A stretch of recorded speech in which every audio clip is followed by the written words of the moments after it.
Hi, and welcome to another episode of my KTM Duke 250. I'm Michael. So, in this episode, I'm going to change the clutch on my bike as it starts to judder when I'm moving off at first gear. Okay, I see. So now this is a symptom of worn out clutch, as I never serviced the clutch since I bought this bike new 6 years ago. So in order not to cause any further damage, it is time to have the friction plate replaced. And I haven't seriously riding my bike for the past 3 months since the clutch started to develop this symptom. So now I'm taking my bike out for a short ride to warm up the engine before I proceed to drain out all the engine oil and remove the clutch cover. Let's go.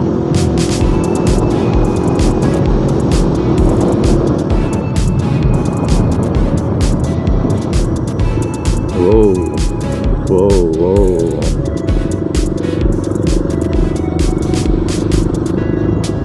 Whoa.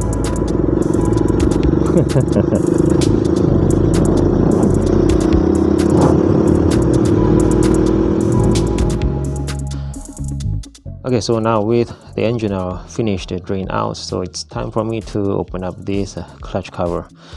But of course, first we need to disconnect the clutch cable here.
Now with the clutch assembly fully dismantled and I can see every part inside here.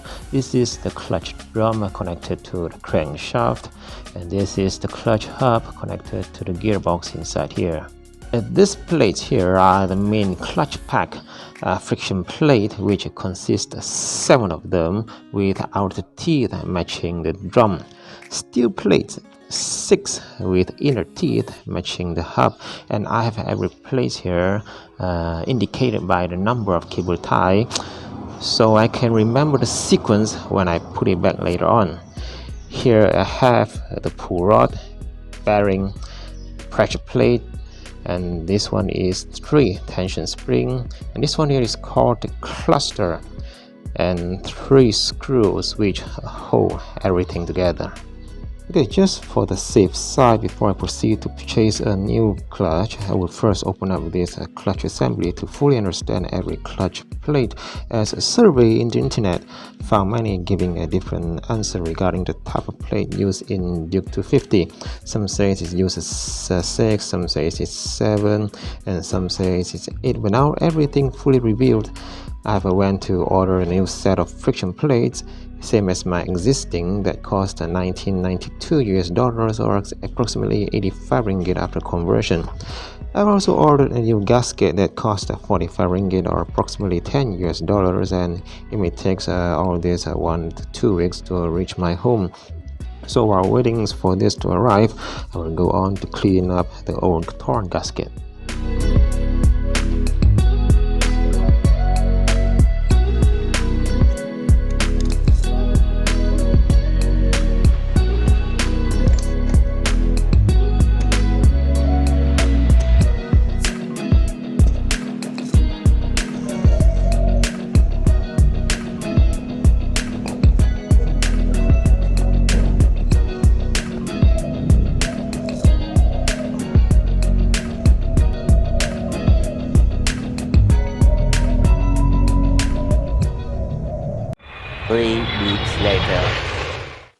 Okay, finally I've gathered all these necessary parts that include, this one is the clutch friction plates, 7 pieces of them, and this is almost similar to the one that I have.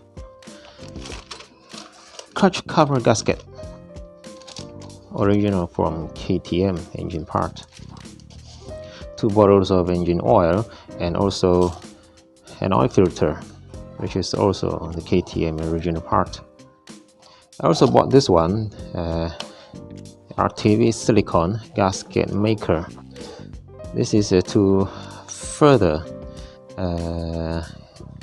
seal up those tiny gaps and improve bonding between the clutch cover to the engine crankcase.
Okay, it has been 48 hours and I assume that the RTV is fully cured, and I haven't run my bike for almost a month. I don't know if the engine can still be fired up, so let's hope that everything is fine.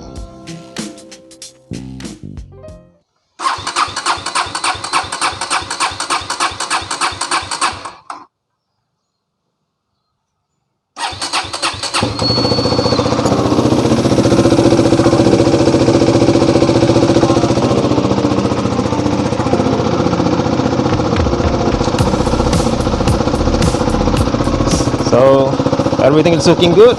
So far so good. Yes. Okay, now my clutch has been fixed after 1 month, and I've been trying it. It is better than before. Now the clutch releases extremely smooth. So yes, mission accomplished. We have reached the end of this episode, and I hope you all did really enjoy watching it.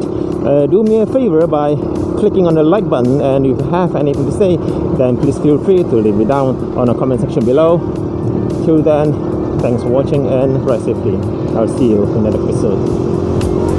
Smooth operator, smooth operator.